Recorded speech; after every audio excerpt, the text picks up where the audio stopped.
it's Janet here, one of the estheticians for the Isabella and Chinaberry catalogs. And I have here with me Lake Louise, the developer of the Lotus Moon brand. And I asked her to join me today to talk about natural skincare, our philosophy of it. Thank you, Janet. As you know, natural skincare means a lot of different things to a lot of different people. Now, I started in the natural skincare industry back in the 70s, just shortly after my birth. And I didn't become an esthetician until 2003, though, and at that time I just had a real stringent standard about what products would go into the catalog and what wouldn't. And what I really looked at was if a product had synthetic ingredients in it or not. And if it had a synthetic ingredient, it was out. I wasn't going to use it. I wasn't going to put it in the catalog. Well, I've also felt the same way, but as we've come to believe, just because it's synthetic doesn't make it harmful, and just because it's natural doesn't necessarily make it safe. For example, synthetic ingredients such as emulsifying wax is not harmful or toxic, and it's used to keep oil and water from separating in a product.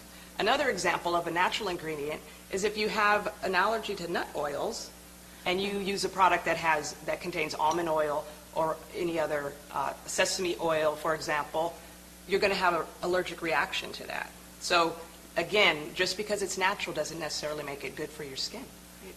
Well, and even getting back to the emulsifying wax, now when you use that, that's not actually even absorbed into your bloodstream. Correct. Is that correct? Correct. Okay. So it's just been a real learning journey for me. I know a real eye-opener for me was when I started making soap. And I noticed on the labels of different soaps that some used lye, some didn't, or so they said. But when I learned how to make it, I discovered that all soap contains lye. It's just part of the process. Exactly. And the reason why we're even bringing this up today is just to dispel some of the fear that's out there. Because we hear from customers, they see, an ingredient that they're unfamiliar with, and they become really concerned. Exactly. And what many don't realize is that those unfamiliar ingredients that they see are actually often hidden within the other ingredients. We at Lotus Moon choose to disclose all of the ingredients so there aren't those hidden ingredients in the products. Yeah, that's one of the things I really love about your company, is that you do have full disclosure. And, that gets back to what I was just saying about the soap, how some mention the lye, some don't, Mm-hmm. So one of my goals then, as an esthetician for the Isabella and Chinaberry catalogs is what I look for is that the product can't have any harmful or toxic ingredients, that it uses sustainable and cruelty-free practices, from the packaging to, it not being tested on animals. And an example of that in our case is the ingredient hyaluronic acid. Oh. The natural ingredient is actually derived from the rooster comb. And we choose to use the lab-made version of hyaluronic acid.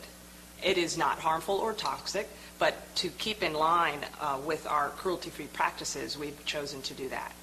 See, and those are just some of the details that you just don't know when you look at a label at face value. You don't know some of those hidden backstories. Mm-hmm, mm-hmm. Exactly.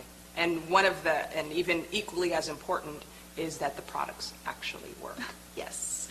Very, and that even gets back to the pH level of some of the ingredients. I think we had talked about that earlier. For the example, emulsifying wax. Mm-hmm. So emulsifying wax, there are actually natural alternatives. However, they create a higher pH in the product. Any products that have a high pH of, say, 7 or 8, that is going to create enlarged pores on the skin. And we don't like enlarged pores. No, we don't like that. Yeah. So I guess, we say all of that to say this, that if you do see an ingredient that is unfamiliar to you, it's not that it's like, oops, we didn't realize that. You as a formulator, you do everything with a purpose. We research thoroughly and to determine what ingredients we want to use and what ingredients we do not want to use. Right. And then we check it as well. And I just hope that this has just shed some light on how we select our products, in view of safety. And thank you for joining us. Thank you.